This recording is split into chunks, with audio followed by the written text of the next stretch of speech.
What's going on, everyone? In today's video, I'm going to show you just 5 of the many books that I've sold on Amazon in the month of August. Now, I do online book arbitrage, so all the books you're going to see are books that I actually purchased on Amazon and then resold on Amazon for a profit. And if you're new to this game of book selling, generally August is a really good selling season, especially if we sell a lot of textbooks, which is what I do. And I also do some all year round books as well. But I'm basically going to just show you here on my screen 5 of those books. I'm over on Amazon Seller Central. Now, I'm filming this actually at 12:40 a.m. in the morning. By the way, that's kind of when I do this business. I usually do it around 10:30 to midnight because that's when I have time to do it. A father, also a husband. I generally try to do this business when my wife and my son are sleeping. And yeah, that's why it says 0 sales for the day. But you can see since August 15th, we've consistently been over $1,000. On August 18th, we went to $2,000. August 19th was, I think, my best day I've ever had on Amazon, $4,000. Yesterday was $2,599. Now, I'm also going to go and look at our reports here so that you can see that this is true. I'm going to go to business reports. And once we're there at business reports, I'm also going to look at month to date. And you can see so far in August, we sold 509 separate SKUs for $34,000, $67 average sell price. This is just all books, by the way. Now, $67 is right around generally what I tend to have as an average selling price, and my average purchase price is usually right around $18. So one of the reasons why I love flipping books is because the margins are insane. So on average, I buy a book for $18 and sell for $67. It's a pretty insane margin. And again, we'll look through 5 examples, 5 books that I've sold in the last day or two. Now, keep in mind, every book that you're about to see was a book that was purchased on Amazon. And some of the reasons for that is, one, if you purchase a book on Amazon, you're actually given an invoice from Amazon themselves. So if there's ever an issue with the book when you sell it and Amazon asks for an invoice, you simply can just give them the invoice that they provided to you. The other reason why this is awesome is because you don't have to leave your house, right? You can do this at nighttime. Goodwills and library sales, like those are all open during certain hours of the day. So if you have a 9-to-5 job, you can do this literally any time of the day. You can buy books at any time of the day. And you don't have to go anywhere. You don't have to drive anywhere. You don't have to pay for gas. You don't have to sit in traffic. You don't have to wait in line. You don't have to worry about bad inventory, right? I mean, you basically can buy any book out of the 100+ million books on Amazon. And again, this video is more of a what's sold video to kind of show you what's possible, but definitely dive into my other content if you want to know like how to find a lot of these books. But first one we're going to look at is Acting 1. And I'm actually going to hop on over to my business account here.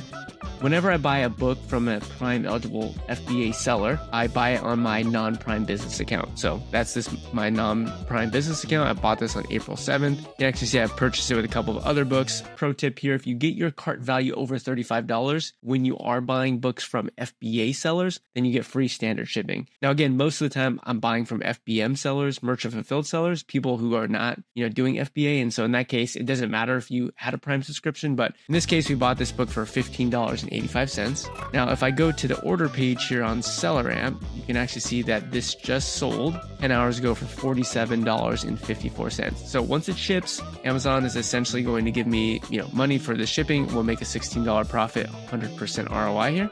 Now, again, if we look at the keeper graph, pretty obvious once you've been doing this for a little while. And really all you need to see is 2 things, the sales rank and also the used price. So generally, when you think of textbooks, these are books that are going to inflate in price when college students go back to college. And that is generally going to happen in the August and January months, right? Because that's the 2 semesters that college students would go to school. And so you're looking for 2 things. You're looking for the sales rank to become very low, or the sales rank number to go down to become more popular. The lower the number, the more popular it is. If you have a sales rank of 1, that means it's the most popular book. But what you can see is basically every January and every August, the sales rank of this book, denoted by the green line here, gets really low. And there's like a stereotypical like U-shaped pattern here. So you can see how the sales rank gets really low. Again, the sales rank are these green lines here. I can kind of bring it out here for you. But it gets really low during those 2 times. Now, you can also see that for this particular book, the price tends to go up because of that increased demand. And the third thing that you can actually look at on the bottom keeper graph is the used offer count. And you can see how the used offer count also dives and gets incredibly low during those times. So this particular book is one that generally has this sort of textbook seasonality pattern.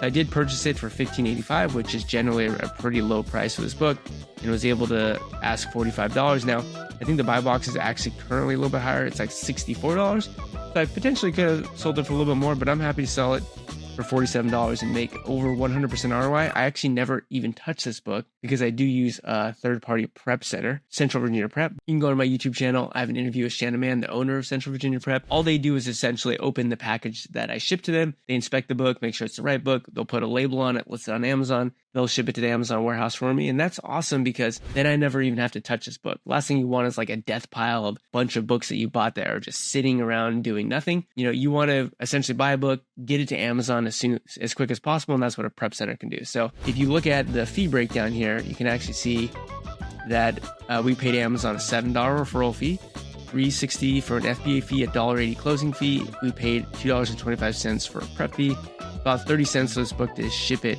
to Amazon for inbound shipping.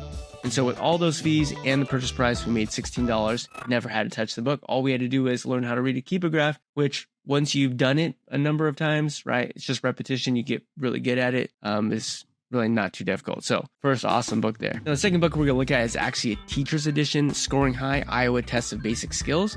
I really love teacher edition books because of the fact that they tend to be a little bit more rare. If you think about a high school or a college textbook, there's usually a lot of students and just one teacher. So that just means there's fewer of these out there. They're a little bit rarer to come by, and therefore, they generally tend to hold more value. So this particular book here, you can actually see from the keypograph that it over March and May was selling in the $60 range. And if you look at it throughout its entire history, actually has some history of being a little bit lower in price, like even less than $10, but selling often for $50, $60, even more than that. Now you can see I actually purchased this for $17.64. And again, we'll scroll down here on SellerAmp to the orders page, and it looks like we sold this for a total of $69.99, which was kind of right in line what it was selling for back here in March and April.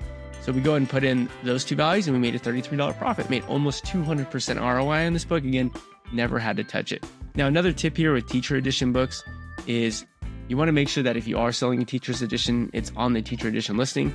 And I know that because this on the listing says teacher's edition, and also the image of the book on Amazon says teacher's edition as well.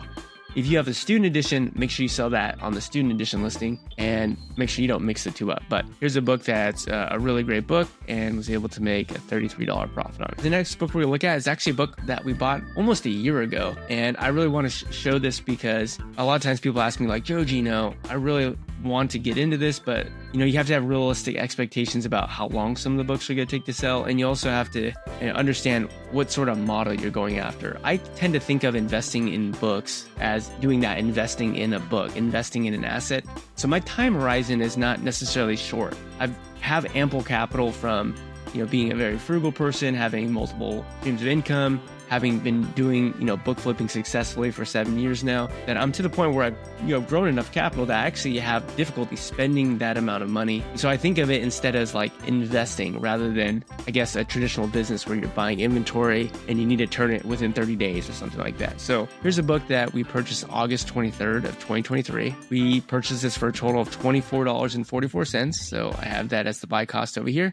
And if I go down to my orders page on SellerAmp, it looks like we just sold this actually twice. Once 14 hours ago for $99.99 and one actually 8 months ago for $70. So it looks like I actually purchased this twice. The first time was also a very profitable flip. The second time was even more profitable flip, even though I had to wait for it to sell a little bit longer. Now, if you look at this keypograph, you can see that over the past year, its lowest price has been $60 or $70 on Amazon. So it's held some great intrinsic value. And it also has sales rank drops, meaning the book is selling. Now, not a book that's selling a ton, certainly not as much as some of the, as the first book that we looked at earlier. And actually, one of the reasons why this second copy probably took so long to sell was because I was asking a little bit, actually, significantly higher than what it was listed at. I was asking like $20 to $30 over the lowest price. And that's actually called the prime gap and the prime bump. And often you can get that prime bump or prime gap, but, logically, the more you charge for a book, generally the longer it's going to take to sell.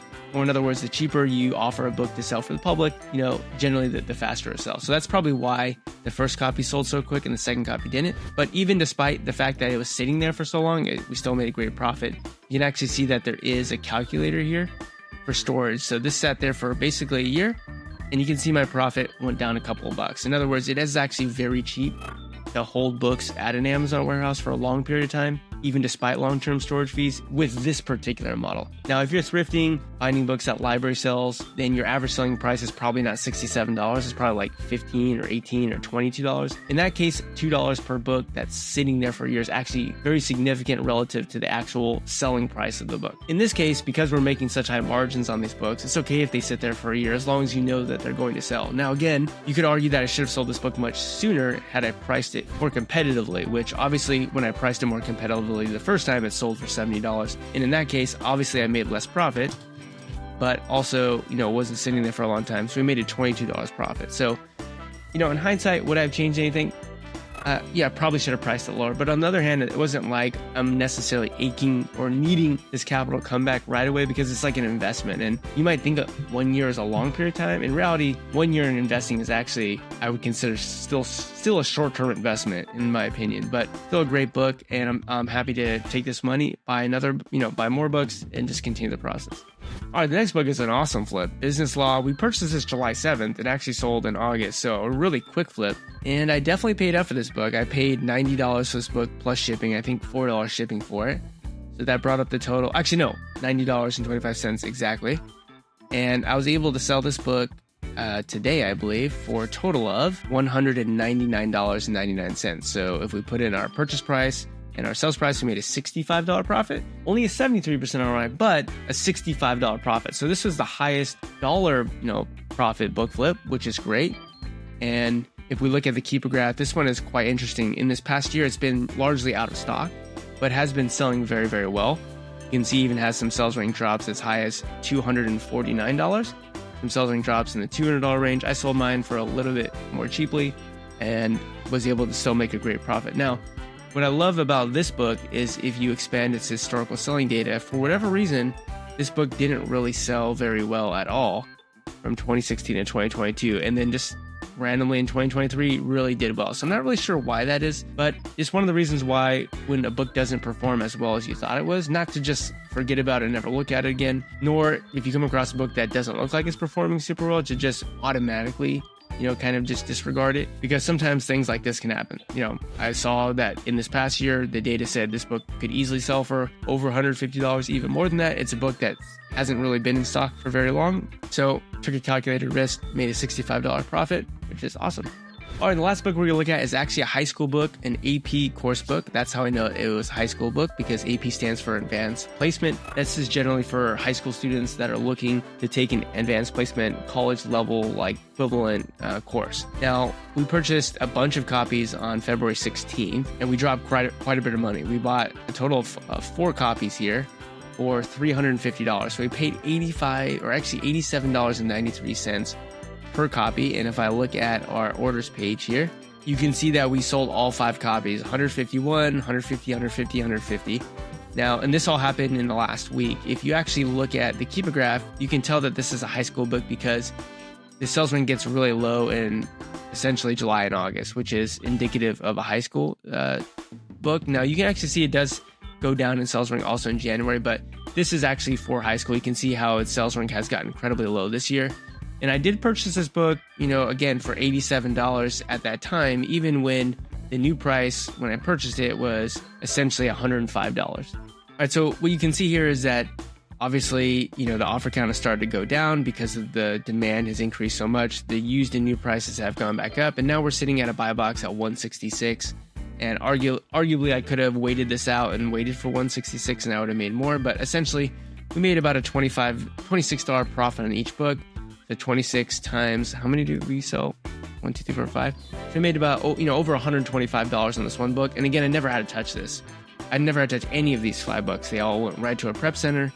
I went to an Amazon warehouse, and we made about $125 profit. So I don't know if I'd necessarily say, spend that much money if you're new to this, because this is a seasonal book and also is a lot of money to spend to make, a lower ROI. But again, once you get to the point where you have enough capital to make an investment like this, it's definitely, these types of books are definitely great to, to purchase. And so really hope this helped you all. Again, if you're looking for videos about how to find books like this, like how to source them, I've got, free videos on my YouTube channel. I have an Amazon to Amazon Masterclass, which you can find linked down below, which, you could go through if you wanted to. Also, you can find books like this on BookMine, which is a software that my good friend Victor Gallegos and I created. There's plenty of ways that you can source books. I've got a bunch of videos on my YouTube channel, so make sure you check those out. But other than that, hope you enjoyed the video. August textbook season is just absolutely crushing it, and I hope it's doing well for you as well. So see you guys in the next one, and goodbye.